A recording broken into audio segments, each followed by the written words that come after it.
সে রাত্রের মতো আশ্বাস দিয়ে ডিনার শেষ করে তো ফিরে এলাম, কিন্তু তারপর পরপর 4-5 দিন সর্বদা দিনে রাত্রে অশোক রায়কে ছায়ার মতো অনুসরণ করেও মাথা মুন্ডু কিছুই বুঝতে পারলাম না।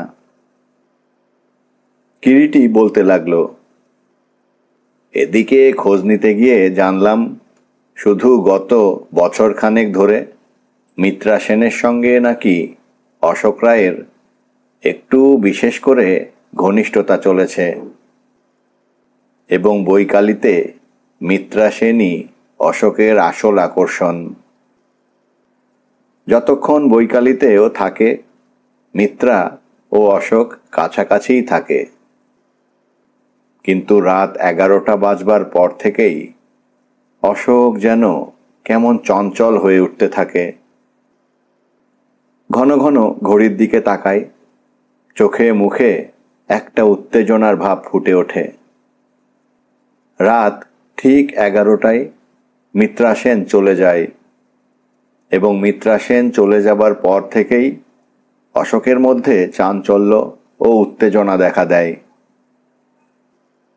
অথচ মজা এই, ঘন ঘন ঘড়ির দিকে তাকালেও রাত প্রায় 11:30টার আগে কখনো সে বৈকালি থেকে বের হয় না, এবং রাত 11:30টা বাজবার মিনিট 5 আগেই ঠিক বের হয়ে পড়ে, 1 মিনিট এদিক ওদিক হয় না। এই তো গেল অশোকের ব্যাপার। তারপরই নজর দিলাম ডাক্তার ভুজঙ্গ চৌধুরীর ওপরে। তাঁর চেম্বারের অ্যাটেন্ডেন্স একেবারে ঘড়ির কাঁটা ধরে, 1 মিনিট এদিক ওদিক হয় না। সকাল 7টা থেকে 8:30, এই 1.5 ঘন্টা চেম্বারে বসেই চলে যান হাসপাতালে। বেলা গোটা 12 নাগাদ হাসপাতাল থেকে ফিরে বাইরের কলগুলো সেরে বেলা 1:30টায় ঠিক বাড়ি পৌঁছন।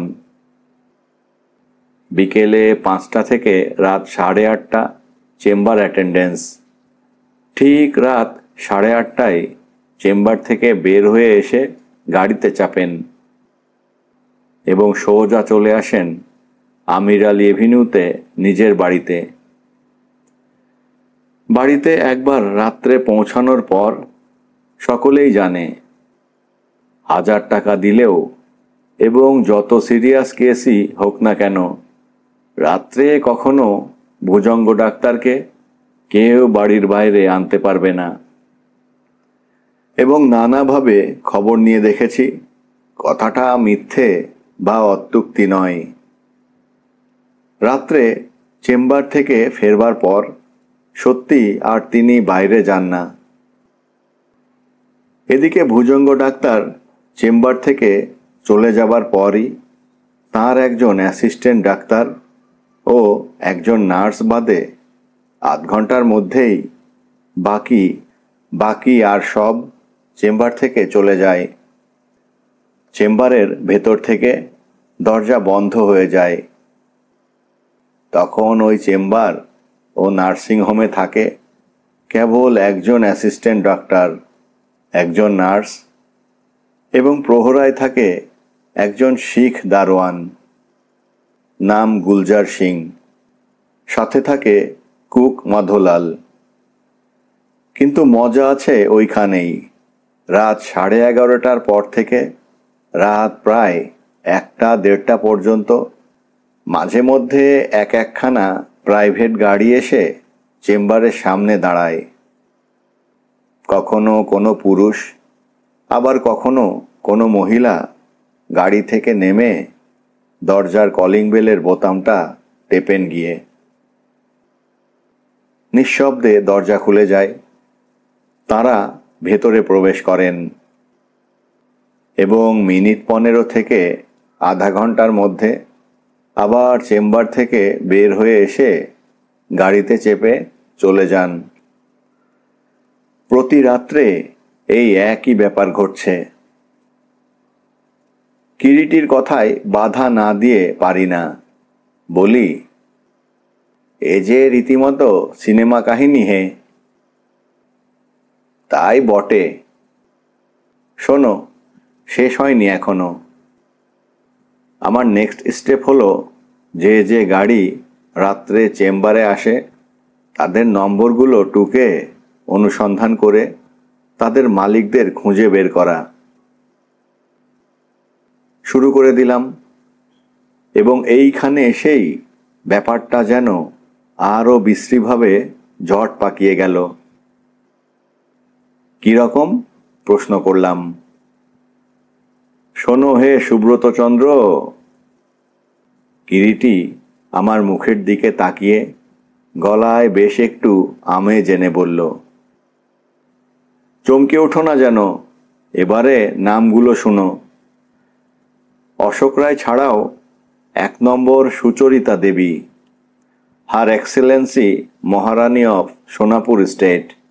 2 নম্বর বিখ্যাত আর্টিস্ট, বর্তমানে নব্য চিত্রকরদের মধ্যমণি সোমেশ্বর রাহা। 3 নম্বর বিখ্যাত পাল অ্যান্ড কোংয়ের তরুণ প্রোপাইটার শ্রীমন্ত পাল। 4 নম্বর স্বনামধন্য অভিনেত্রী সুমিত্রা চ্যাটার্জি। 5 নম্বর বর্তমানের শ্রেষ্ঠ চিত্রতারকা নিখিল ভৌমিক। 6 নম্বর উদীয়মান ব্যারিস্টার মনোজ ভঞ্জ। আর চাই? বিস্ময়ে আমি সত্যি নির্বাক হয়ে গিয়েছিলাম। কিরিটি একে একে যেসব নামগুলো করে গেল, তাদের মধ্যে যে কেবল শহরের বর্তমান নামকরা ধনী ও অভিজাত সম্প্রদায় আছে তাই নয়, এমন নামও করল যাদের নাম বাংলাদেশের ঘরে ঘরে। এরাই রাত্রির বিভিন্ন জামে নিয়মিত ডাক্তার ভুজঙ্গ চৌধুরীর চেম্বারে হানা দেয়। কিন্তু কেন? কিরিটির কাহিনী শেষ হবার পর দুজনে চুপচাপ বসেছিলাম। ঘরের মধ্যে যেন হঠাৎ একটা স্তব্ধতার গুরুভার জমাট বেঁধে উঠেছে, এবং এতক্ষণে যেন বুঝতে পারছি আজ সকালে কিরিটির ভুজঙ্গ চৌধুরী দর্শনে গমনটা আকস্মিক বা সামান্য খেয়ালের বশে নয়, সম্পূর্ণ পূর্ব পরিকল্পনা অনুযায়ী হয়েছিল।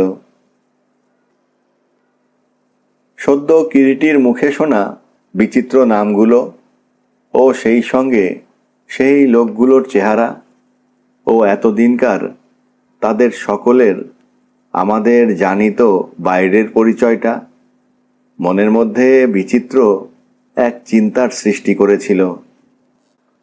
অশোক রায়, মহারানী সুচরিতা দেবী, আর্টিস্ট সোমেশ্বর রাহা, পাল অ্যান্ড কোংয়ের শ্রীমন্ত পাল, অভিনেত্রী সুমিতা চ্যাটার্জি, অভিনেতা চিত্রতারকা নিখিল ভৌমিক, উদীয়মান ব্যারিস্টার মনোজ ভঞ্জ। সমাজ বা সোসাইটিতে সকলেই এমন বিশেষ পরিচিত যে নাম করলেই সকলকে চেনা যায়। সেই একটা দিক, এবং দ্বিতীয় দিকটা হচ্ছে প্রত্যেকের অবস্থা, অর্থাৎ আর্থিক অবস্থা সচ্ছল। সকলেরই যাতায়াত আছে ভুজঙ্গ চৌধুরীর চেম্বারে, এবং যাতায়াতটা দিনের আলোয় প্রকাশ্যে নয়, রাত্রির অন্ধকারে, বলতে গেলে এক প্রকার গোপনেই, এবং ভুজঙ্গ ডাক্তারের অনুপস্থিতিতে। কিন্তু কেন কেন ওরা সকলেই ডাক্তার ভুজঙ্গ চৌধুরীর চেম্বারে রাত্রে যাতায়াত করে, বিশেষ করে চেম্বার যখন বন্ধ থাকে এবং তিনি যখন সেখানে থাকেন না? হঠাৎ কিরিটির কথায় আবার চমক ভাঙল। একটা ব্যাপার লক্ষ্য করেছি সুব্রত। কি? সকলেই ভুজঙ্গ ডাক্তারের ওখানে যায়, এবং রাত 11টার পর। হ্যাঁ, শুধু তাই নয়, সে সময় সাধারণত ডাক্তারের চেম্বার বন্ধ তো থাকেই, এবং সে সময়টা ডাক্তার চৌধুরী তার বাড়ি থেকে কখনো বের হন না। এর থেকে একটা কথা কি সত্যিই মনে হয় না যে ডাক্তারের ওই সময়টা, চেম্বারে অনুপস্থিতি ও ওদের সেই সময়ে গমনাগমন, কোথায় যেন একটা রহস্য আছে। হয়তো এমন কোনো আকর্ষণ সেখানে আছে যার টানে। কিন্তু তাই যদি থাকে তো সেটা কি হতে পারে? তোর কি মনে হয়? মনে তো অনেক কিছুই হয়, কিন্তু মনে হলেই তো হয় না। ভুললে চলবে কেন আমাদের? ডাক্তার চৌধুরী এবং অন্যান্য সকলেরই সোসাইটিতে আজকের দিনে একটা পরিচয় ও স্বীকৃতি আছে। তা অবশ্যই আছে। শুধু তাই নয়, আর একটা ব্যাপার হচ্ছে ওই বৈকালী সংঘ। হ্যাঁ, খোঁজ নিয়ে দেখেছি আমি। ওই সব ব্যক্তিবিশেষের বৈকালী সংঘেও নিয়মিত যাতায়াত আছে, এবং তারা প্রত্যেকেই সেখানকার মেম্বার। তাই নাকি? হ্যাঁ, কিন্তু আরও একটু গুরুত্বপূর্ণ ব্যাপার হচ্ছে যে বিশেষভাবে খোঁজ নিয়ে জেনেছি ডাক্তার ভুজঙ্গ চৌধুরী আজ পর্যন্ত কখনো বৈকালী সংঘে পা তো দেনইনি। এমনকি সংঘের ওপরেও নাকি তিনি মর্মান্তিকভাবে চটা। সংঘের নাম পর্যন্ত নাকি তিনি শুনতে পারেন না। কেন? তার ধারণা বৈকালী সংঘটা নাকি আসলে একটা যৌন ব্যভিচারের গোপন কেন্দ্র। যত সব তথাকথিত অ্যারিস্টোক্রেটিক পয়সাওয়ালা তরুণ তরুণীরা ওইখানে সেই উদ্দেশ্যেই মিলিত হন। আর ঠিক সেই কারণেই আমি ফিল আপ দ্য ব্ল্যাঙ্ক পূর্ণ করতে পারছি না, বেশ কিছুদিন ধরে ভেবেও। অথচ আমাদের ব্যারিস্টার রাধেশ রায়ের পুত্র তরুণ ব্যারিস্টার শ্রীমান অশোকের যাতায়াত নিয়মিত ওই দুই জায়গাতেই। সে যাগ্গে, তুই একটা কাজ করতে পারবি কি? মিত্রা সেনের গতিবিধি সম্পর্কে একটা রিপোর্ট আমাকে এনে দিতে পারবি? সে কি আর ঠাকুরপোর দ্বারা সম্ভব হবে? বরং আমি। চমকে দুজনেই ফিরে তাকিয়ে দেখি বক্তা আমাদের কিরিটি গৃহিণী শ্রীমতী কৃষ্ণা বৌদি। ইতিমধ্যে আমাদের আলোচনার ফাঁকে চায়ের ট্রে হাতে কখন যে নিঃশব্দে কৃষ্ণা বৌদির সেই ঘরে আবির্ভাব ঘটেছে, দুজনের একজনও সেটা টের পায়নি। এবং বুঝতে পারা গেল শুধু আবির্ভাবই নয়, আমাদের শেষের আলোচনার অংশটুকু তার শ্রবণেন্দ্রিয়ে প্রবেশও করেছে। কিরিটি বলে, কৃষ্ণা। হাতের ট্রেটা সামনের ছোট টেবিলটার উপরে রাখতে রাখতে কৃষ্ণা বৌদি বলল, হ্যাঁ কৃষ্ণাই। সবার আগে চা সুধার দ্বারা গলদেশ ভিজাইয়া লওয়া হোক, তারপর যাহা আমার বক্তব্য পেশ করিতেছি। আমরা দুজনেই হাসতে হাসতে ধুমায়িত চায়ের কাপ তুলে নিলাম হাতে। কৃষ্ণা বৌদিও একটি কাপ হাতে নিয়ে কিরিটির পাশের সোফায় বসল। চায়ের কাপে চুমুক দিতে দিতে কিরিটি কৃষ্ণার মুখের দিকে চেয়ে শুধালো, কি বলছিলে কৃষ্ণা? বলছিলাম তোমার মিত্রা সেনের সংবাদটা ঠাকুরপোর দ্বারা ঠিক সুবিধে হবে না। আমি চেষ্টা করে দেখতে পারি। তুমি? হ্যাঁ, নারীর মনোলোকের সংবাদ নারী ঠিক জোগাড় করতে পারে। কিন্তু ভাবছো চিনে ফেলবে? না মা বৈভী, একটা রাত একটু আমাকে ভাবতে দাও, তারপর আমি কাজে নামব, কৃষ্ণা জবাব দিল। দিন দুই পর কিরিটি আবার আমাকে ডেকে বলল, কৃষ্ণার কথা শুনে কিন্তু তুই চুপ করে বসে থাকিস না কিন্তু সুব্রত। মিত্রা সেনের সমস্ত সংবাদটা আমার চাই। বললাম, তথাস্তু। কিন্তু বললাম তো তথাস্তু, কিন্তু কেমন করে তা সম্ভব? শ্রীমতী মিত্রা সেন সম্পর্কে যতটুকু জানি বা জানবার সৌভাগ্য হয়েছে, তিনি গভীর জলের মৎস্যকন্যা।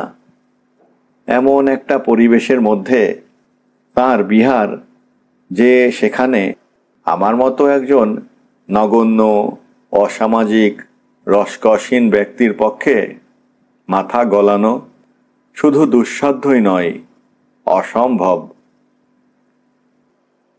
তিনি থাকেন অভিজাত পল্লীর প্রাসাদোপম পিতৃনিবাসের 3 তলার একটি নির্জন কক্ষে। সিঙ্গল করা মাথার চুল, কপাল করপল ও ওষ্ঠ থেকে শুরু করে পদাঙ্গুলির নখাগ্র পর্যন্ত এমন সুচারুভাবে এনামেলিং করা যে ত্রিশোত্তীর্ণ হয়েও আজ তিনি চিত্তবিমোহিনী, স্থির যৌবনা, মনোলোভা। অতএব 2 দিন ধরে কেবল ভাবলামই। তারপর বিদ্যুৎ চমকের মতোই হঠাৎ যেন ভাবতে ভাবতে মানসপটে একখানি মুখ ভেসে উঠল, সুধীরঞ্জন মিত্র। হ্যাঁ ঠিক, সুধীর ওখানে গিয়ে হানা দিতে হবে। সে হয়তো একটা পথ বাতলে দিতে পারবে। কলকাতা শহরে সত্যিকারের পুরাতন এক বনেদি ঘরের ছেলে সুধী। ওদেরই এক পূর্বপুরুষ হেস্টিংসের আমলে বেনিয়ানগিরি করে মা লক্ষ্মীকে এনে গৃহে তুলেছিলেন। তারপর 2 পুরুষ ধরে নর্তকী ও সুরার বিলাসিতায় সেই লক্ষ্মীর রস শোষণ করেও যা বাকি ছিল সুধীর জীবনে, ইচ্ছে করলে সুধী তার একটা জীবন হেসে খেলে পায়ের উপর পা দিয়েই কাটিয়ে যেতে পারত। কিন্তু সুধী তার পূর্বপুরুষদেরও যেন নারী ও সুরার ব্যাপারে ডিঙিয়ে গেল এবং পিতার মৃত্যুর পর 10টা বছর যেতে না যেতেই হাটখোলার শেষ বসত বাটিটুকুও বন্ধক দিয়ে সে আজও নাকি পূর্বের মতো না হলেও মেজাজেই দিন কাটাচ্ছে। সুধীর আরও 2টি বিশেষ গুণ ছিল, যেটা তার বাপ পিতামহ বা তস্য পিতা কোনোদিনই আরম্ভ করতে পারেননি। সুধী ইংরেজি সাহিত্যে MA পাশ করেছিল এবং সর্বাপেক্ষা বেশি নম্বর পেয়ে প্রথম শ্রেণীর প্রথম স্থানটি অধিকার করে। পড়াশোনার বাতিকও তার ছিল প্রচণ্ড, আর বেহালা বাজানোয় সে ছিল অদ্বিতীয়। এবং সেই বিশেষ গুণটির জন্যই তথাকথিত ইউরোপীয় ভাবধারায় সমৃদ্ধ নতুন দিনের কালচার্ড সোসাইটির মধ্যেও সে পেয়েছিল অনায়াস প্রবেশাধিকার, এবং আজও সে অবিবাহিত। সুধীর সঙ্গে আলাপ হয়েছিল 4 বছর আগে এক পার্টিতে। সুধীরঞ্জনের কথা মনে হতেই পরদিন সকাল সকালই বের হয়ে পড়লাম তার গৃহের উদ্দেশ্যে। সুধীর কথাই ভাবতে ভাবতে গাড়ি চালাচ্ছিলাম। পার্টিতে সে রাত্রে সুধীর বেহালা বাজানো শুনে মুগ্ধই হয়ে তার প্রতি আকৃষ্ট হয়েছিলাম। তারপর পরিচয় হয়ে তার পড়াশোনা ও জ্ঞান দেখে আরও বেশি করে মুগ্ধ হই। বেশ কিছুদিন আলাপও জমে উঠেছিল। তারপরই তার নারী ও সুরাপ্রীতির সন্ধান পেয়ে কি জানি কেন হঠাৎ তার প্রতি মনটা আমার বিতৃষ্ণ হয়ে ওঠায়। ধীরে ধীরে এক সময় তার কাছ থেকে দূরে সরে এসেছিলাম। তারপর অবশ্যই কালে ভাদ্রে কচিত কখনো যে দেখা হয়নি সুধীরঞ্জনের সঙ্গে তা নয়, তবে আগের মতো আর ঘনিষ্ঠ হতে পারিনি, সেও চায়নি হতে। বিরাট সেকেলে প্যাটার্নের পুরাতন স্ট্রাকচারের বাড়ি। অন্দরমহলে বহু ভাড়াটে এসে বসবাস করছে। বহির্মহলেই 4খানা ঘর নিয়ে সুধী থাকে। এখনো অবশ্যই তার চাকর, ঠাকুর, দারোয়ান, সোফার আছে। আর আছে আপনার জন বলতে সুধীর এক বিধবা 70 বৎসরের পিসি, নাম মৃন্ময়ী। ঘুম থেকে উঠে সুধী চা পান করতে বসেছিল। এমন সময় আমার আসার সংবাদ পেয়ে ভৃত্যের মুখে আমাকে সোজা একেবারে তার শয়নকক্ষেই ডেকে পাঠালো। একটা চেয়ারের উপর বসে সুধী চা পান করছিল। আমাকে ঘরে প্রবেশ করতে দেখে বলল, এসো এসো সুব্রত, তা হঠাৎ কি মনে করে? পথ ভুলে এলে নাকি? না, মনে করেই এসেছি। বটে, কি সৌভাগ্য আমার। বলেই ভৃত্যকে চা আনতে আদেশ দিল। সামনেই একটা চেয়ার টেনে নিয়ে বসলাম। একটু পরেই ভৃত্য চা নিয়ে এলো।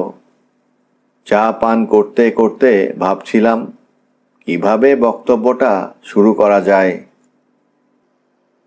সুধী প্রথমে কথা বলল, তারপর হঠাৎ উদয় কেন হলে বলো তো? তোমার কাছে একজনের কিছু সংবাদ পাই যদি, সেই আশায়। সংবাদ? আমি ভাই সংবাদ দিতে পারি নারী মহলের, অন্য মহলের সংবাদ? একজন নারী সম্পর্কেই জানতে চাই। বলো কি, ভূতের মুখে রাম নাম? কি ব্যাপার বলো তো হেঁয়ালি রেখে? হেঁয়ালি নয়, সত্যি কোনো এক বিশেষ নারী সম্পর্কেই। সত্যি বলছো? Are you serious? নিশ্চয়ই। হ্যাঁ বলো, শোনা যাক। মিত্রা সেনকে চেনো? নামটা শোনার সঙ্গে সঙ্গেই যেন চমকে সুধীরঞ্জন আমার মুখের দিকে তাকিয়ে ক্ষণকাল নিষ্পলক হয়ে রইল। কি, চেনো নাকি? এককালে চিনতাম, এখন দেখাশোনা হয় এই মাত্র। কিন্তু বন্ধু সাবধান, ও হচ্ছে বন্যী পতঙ্গ। ও পতঙ্গের দিকে হাত বাড়ালে হাতই পুড়বে, পতঙ্গ ধরা দেবে না। সুধীরঞ্জনের কণ্ঠস্বরে শেষের দিকে কেমন একটা চাপা বেদনার আভাস পেলাম বলে মনে হলো। চমকে তাকালাম ওর মুখের দিকে। মেঘে ঢাকা আলোর মতো কি একটা বিষণ্ণতা যেন ওর চোখে মুখে ক্ষণিকের জন্য ছায়া ফেলে গেল। এখন দেখাশুনো হয় বললে, তো সেটা কি রকম? বৈকালী সংঘের নাম শুনেছ? চমকে উঠলাম আবার সুধীরের কথায়। বললাম, হ্যাঁ সেইখানেই নাকি? হ্যাঁ, বলতে পারো বৈকালী সংঘের তিনিই মক্ষী রানী। সুধীরঞ্জনের শেষের কথায় বেশ যেন একটু ঔৎসুক্যই অনুভব করি। নড়ে চড়ে সোজা হয়ে বসলাম। তারপর ওর মুখের দিকে তাকিয়ে প্রশ্ন করলাম, তোমার তাহলে বৈকালী সংঘে যাতায়াত আছে বলো? এককালে খুবই ছিল, তবে এখন কখনো সখনো গিয়ে থাকি। শেষ কবে গিয়েছিলে? এই তো গত পরশুই গিয়েছিলাম। হুম। আচ্ছা, ব্যারিস্টার অশোক রায়ের নাম? তীক্ষ্ণ দৃষ্টিতে এবারে সুধীরঞ্জন আমার মুখের দিকে তাকিয়ে বলল, ব্যাপারটা সত্যি করে কি বলো তো সুব্রত? প্রথমেই করলে মিত্রা সেনের নাম, তারপরই করছো অশোক রায়ের নাম। রহস্যের যেন একটা গন্ধ পাচ্ছি। ব্যাপারটা তাহলে তোমাকে খুলেই বলি সুধী। আমি বিশেষ করে ওই দুজনের সম্পর্কে ও বৈকালী সংঘ সম্পর্কে কিছু জানতে চাই, আর তোমার কাছে সে ব্যাপারেই কিছু সাহায্য চাই। তাই তো সুব্রত, তুমি যে আমায় চিন্তায় ফেললে। কেন? কারণ বৈকালী সংঘ হচ্ছে এমন একটি সংঘ যেখানে একমাত্র সেই সংঘের মেম্বার ছাড়া প্রবেশ একেবারে স্ট্রিক্টলি প্রহিবিটেড, একেবারে দুঃসাধ্য। কিন্তু তার কি কোনো পথ নেই? সে আরও দুঃসাধ্য ব্যাপার। কীরকম? 3 জন সংঘের মেম্বারের রেকমেন্ডেশন না পেলে কারও মেম্বারশিপ সেখানে গ্রাহ্যই করা হয় না। তুমি তো একজন আছো, আর 2 জনের রেকমেন্ডেশন তুমি জোগাড় করে দিতে পারবে না? কষ্টসাধ্য ব্যাপার, তবে চেষ্টা করে একবার দেখতে পারি। দেখা দেখি নয় ভাই, যে করেই হোক তোমাকে করে দিতেই হবে। কিন্তু ভাই, তোমার বেলায় আরও একটা যে মুশকিল আছে। কেন কেন? এককালে তুমি পুলিশের চাকরি করতে। শুধু তাই নয়, তুমি আবার কিরিটি রায়ের সাক্ষাৎ দক্ষিণ হস্ত। দুনিয়া সমেত সকলেই তা জানে। তোমায় কমিটি নিতে চাইবে কি না সেও একটা ভাববার বিষয়। কিন্তু কেন নেবে না? যতদূর শুনেছি বৈকালী সংঘ তো অভিজাত ধনিক সম্প্রদায়ের একটি মিলন কেন্দ্র। তাহলে আমাদের যদি বর্তমানে বা অতীতে কখনো পুলিশের সঙ্গে যোগাযোগ থাকেই, সেখানে প্রবেশাধিকার পাবো না কেন? তবে কি তুমি বলতে চাও সেখানে এমন কিছু ব্যাপার ঘটে যাতে ওই দিক থেকে তাদের ভয়ের বা আশঙ্কার কারণ আছে? সুধীরঞ্জন প্রত্যুত্তরে হেসে বলল, তা জানি না ভাই, তবে পুলিশ বা পুলিশ সংক্রান্ত লোকেদের সেখানে প্রবেশাধিকার নেই। কারণ কি? কারণ আর কি, ওরা এমনকি যেখানে যাবে সেখানেই একটা না একটা মামলা বাধা চাই। শোনা যায় স্ত্রীর সঙ্গেও নাকি মন খুলে কথা বলে না। তাহলে উপায়? কোনো উপায় নেই? তাই তো ভাবছিলাম। আচ্ছা, একটা কাজ করলে হয় না?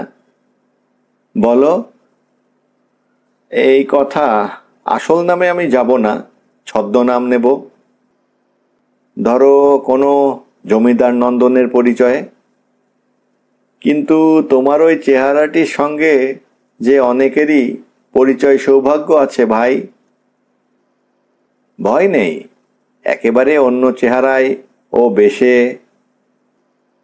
বলো কি, যদি ধরা পড়ো? ধরা পড়ব? হুঁ, আরে তুমি দেখে চিনতে পারবে না তো অন্যে পরে কা কথা। সুধীরঞ্জন অতঃপর কিছুক্ষণ কি যেন ভাবল, তারপর বলল, বেশ, 5 দিন বাদে এসো।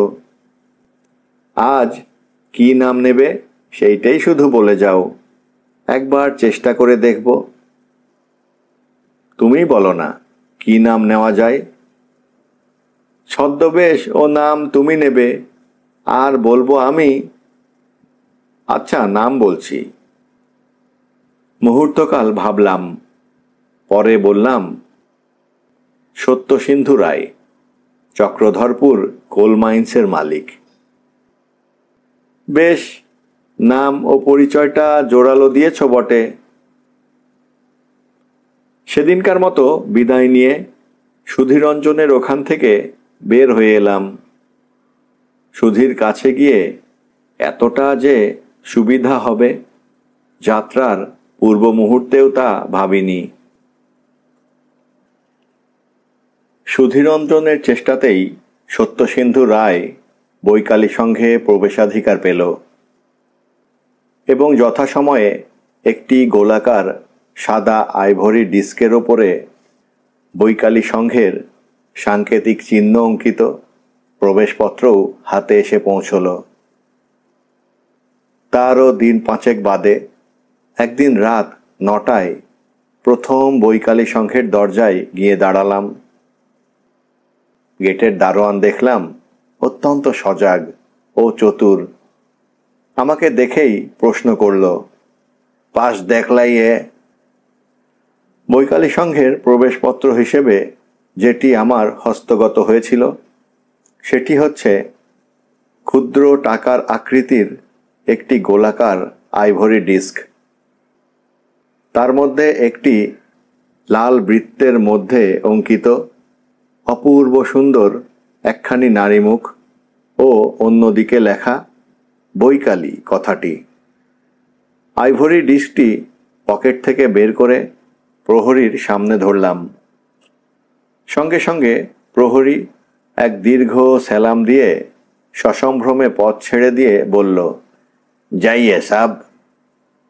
মৃদু হেসে এগিয়ে গেলাম আমি। সামনেই সরু করিডোর। অল্প এগিয়েই সামনে পড়ল চকচকে আলো পিছলে যাওয়া বর্মাটিকের ফ্রেমে ওপেক গ্লাস বসানো ভারী মজবুত দরজা। দরজার গায়ে একটি সাদা কাঁচের নব ও তার নিচে একটা সাদা চাকতিতে কালো ইংরেজি অক্ষরে লেখা পুল। মুহূর্তকাল ইতস্তত করে দরজার নবটা ধরে টানতেই নিঃশব্দে এক পাল্লাওয়ালা দরজার কপাটটা সরে এলো। পাইরিথ্রাম, মেন্থল, ইউক্যালিপটাস মিশ্রিত মৃদু গন্ধ নাকে এসে ঝাপটা দিল সঙ্গে সঙ্গে। প্রবেশ করলাম একটা হল ঘরে। মেঝেতে পুরু রবার কার্পেট বিছানো। সমস্ত হলঘরটা মৃদু একটা নীলাভ আলোয় যেন থমথম করছে। সামনেই কার্পেট মোড়া একটা সিঁড়ি। বুঝলাম দোতলায় ওঠবার সিঁড়ি সেটা। হলঘরে প্রবেশ করতেই সাদা উর্দি পরিহিত একজন বেয়ারা সামনে এসে সেলাম দিয়ে দাঁড়ালো এবং মুহূর্তকাল আমার মুখের ও চেহারার দিকে তাকিয়ে বলল, গার্ড। বুঝলাম সতর্ক প্রহরার এটি দ্বিতীয় ঘাঁটি। অপরিচিতকে এখানেও পরিচয়পত্র দাখিল করতে হবে।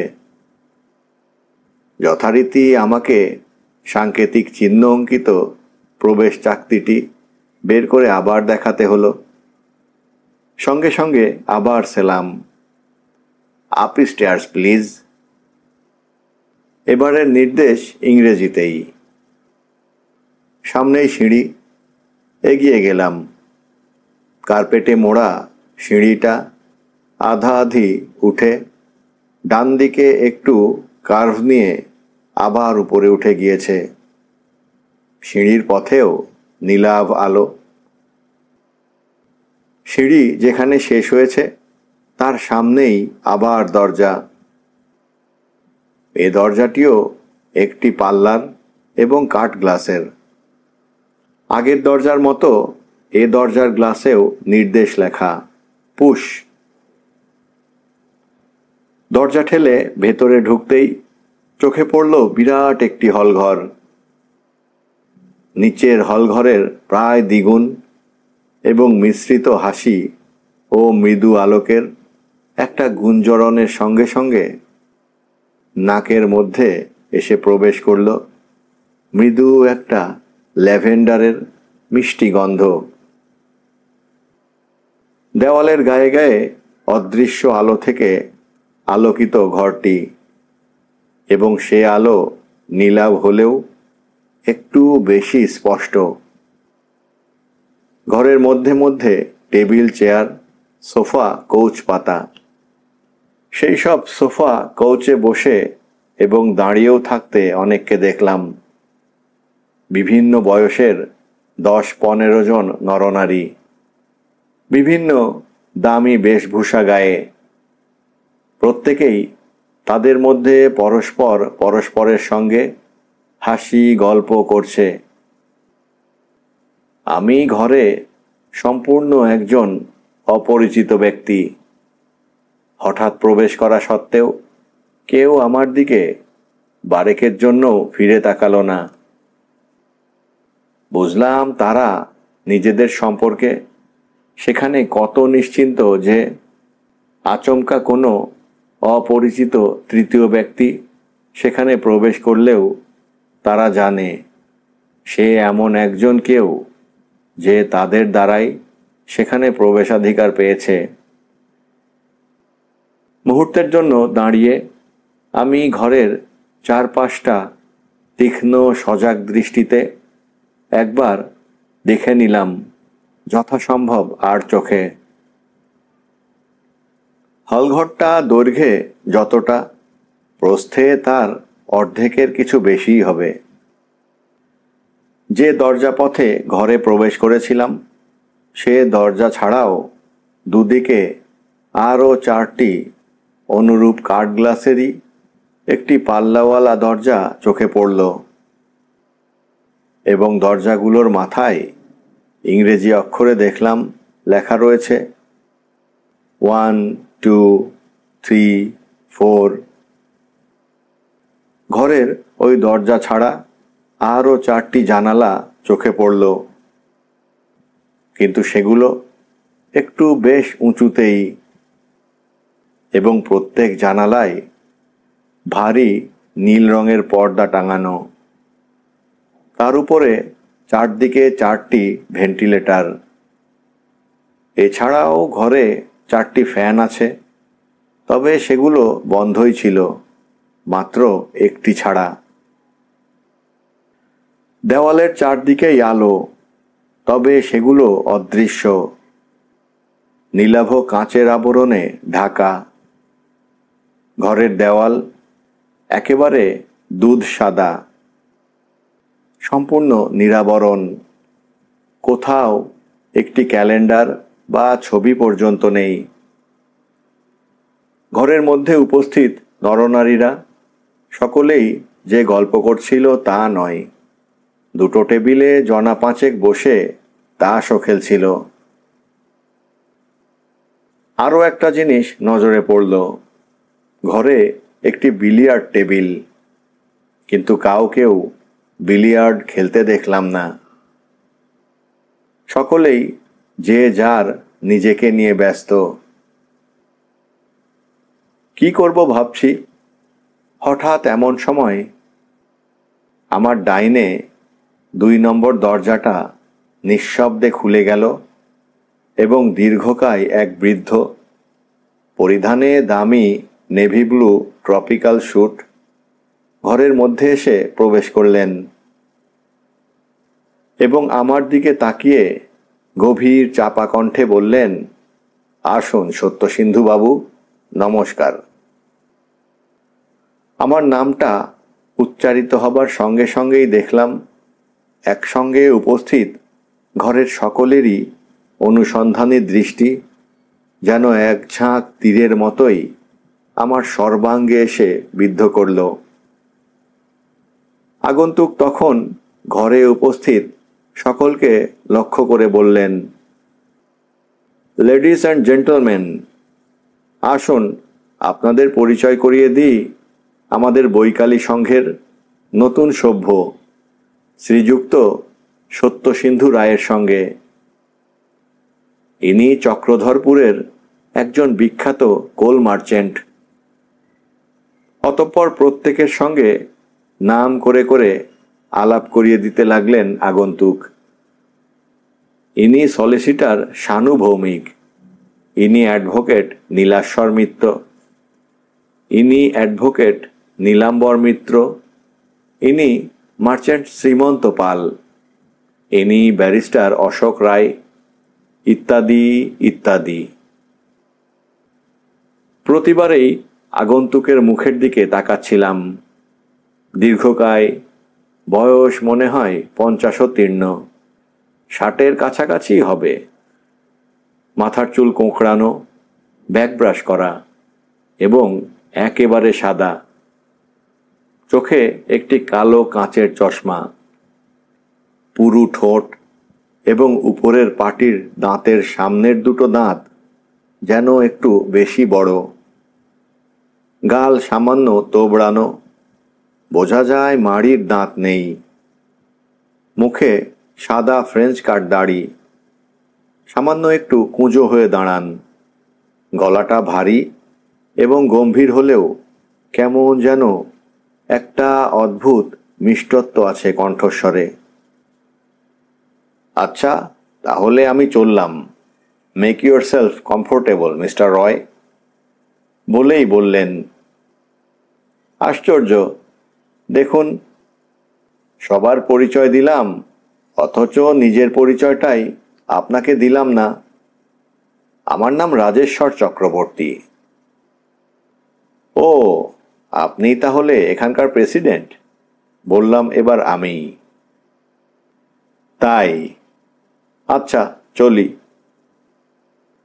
রাজেশ্বর চক্রবর্তী অতঃপর যে দ্বারপথে প্রবেশ করেছিলেন সেই দ্বারপথেই প্রস্থান করলেন। 1 নম্বর দরজাটি এবারে খুলে গেল এবং একজন ওয়েটার হল ঘরে এসে প্রবেশ করল। দৃষ্টি পড়বার মতো লোকটা। দৈর্ঘ্যে 6 ফুটেরও বেশি হবে। যে অনুপাতে ঢ্যাঙা লোকটা, সেই অনুপাতে কিন্তু শরীর নয়। অনেকটা তাই হাড় গিলে প্যাটার্নের মনে হয়। লোকটার পরিধানে ছিল সাদা লংস ও গলাবন্ধ সাদা কোট। মাথার চুলগুলো ছোট ছোট করে কদম ছাঁট দেওয়া, ছোট কপাল, বাঁশির মতো ধারালো নাক, নিখুঁতভাবে কামানো গোঁফ। লোকটা ঘরে ঢুকতেই একজন বললেন, মির্জুমলা, একটা বড় জিন অ্যান্ড লাইম দাও। অন্য একজন বলল, একটা হুইস্কি ছোট পেগ। আর একজন বলল, একটা রাম অ্যান্ড লাইম। সকলের নির্দেশেই মির্জুমলা মৃদু হেসে ঘাড় হেলিয়ে সম্মতি জানায়। এমন সময় হঠাৎ একটা মিহি নারী কণ্ঠের আওয়াজে চমকে সেই দিকে তাকালাম। 3 নম্বর দরজাটার পাল্লাটা ধীরে ধীরে বন্ধ হয়ে যাচ্ছে, আর তার গোড়ায় দাঁড়িয়ে অপরূপ সুন্দরী এক নারী মূর্তি। তিনি মির্জুমলার দিকে তাকিয়ে বললেন, মির্জুমলা, কোল্ড লেমন জুস। শুধু আমিই নই, হলঘরে সেই নারী মূর্তির আবির্ভাবের সঙ্গে সঙ্গে সেখানে উপস্থিত সকলের কানেই সে কণ্ঠস্বর প্রবেশ করায় সকলেই একসঙ্গে হর্ষোৎফুল্ল কণ্ঠে সাদর আহ্বান জানালেন তাকে এবং হেল বিউটিয়াস স্ট্রেঞ্জার্স অব দ্য গ্রোভ বলে তাঁদের মধ্যে শ্রীমন্ত পাল এগিয়ে আসেন। আর একটি সুবেশ প্রৌঢ় ব্যারিস্টার অমিতাভ মৈত্রও এগিয়ে যেতে যেতে বললেন, গুড ইভিনিং মিস সেন। সঙ্গে সঙ্গে আমার মনে পড়ল, আশ্চর্য, এ তো সেই মুখ, কত কাগজে দেখেছি। মিস মিত্রা সেন, বৈকালী সংঘের সুধীরঞ্জন বর্ণিত মক্ষী রানী।